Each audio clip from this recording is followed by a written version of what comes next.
ఇక MIM MLA Akbaruddin Owaisi చేసిన వ్యాఖ్యలను వైఎస్సార్ కాంగ్రెస్ పార్టీ తీవ్రంగా ఖండించింది. మతపరమైన విద్వేషాలు రగిల్చే వ్యాఖ్యలు సమాజానికి మంచివి కావని ఆ పార్టీ నేతలన్నారు. రాజ్యాంగ స్ఫూర్తికి ప్రజాస్వామ్యానికి విఘాతం కలిగించే వ్యాఖ్యలు ఎవరు చేసినా సెక్యులర్ పార్టీగా తమ పార్టీ వ్యతిరేకమని వైఎస్సార్ కాంగ్రెస్ పార్టీ నేతలు స్పష్టం చేశారు.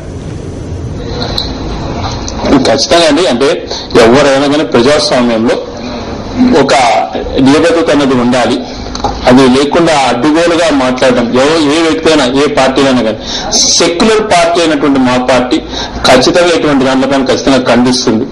చేసినటువంటి వ్యాఖ్యలని, మతపరమైనటువంటి విద్వేషాలు రగించేటటువంటి ఇటువంటి వ్యాఖ్యలని వైఎస్ఆర్ కాంగ్రెస్ పార్టీ చాలా తీవ్రంగా ఖండిస్తోంది. మన సెక్యులర్ దేశం, అన్ని మతాల వారు, అన్ని వర్గాల వారు ఈ దేశంలో ఒక సామరస్యంగా ఉండాలనేటటువంటిది మనం రాజ్యాంగంలో రాసుకున్నాం.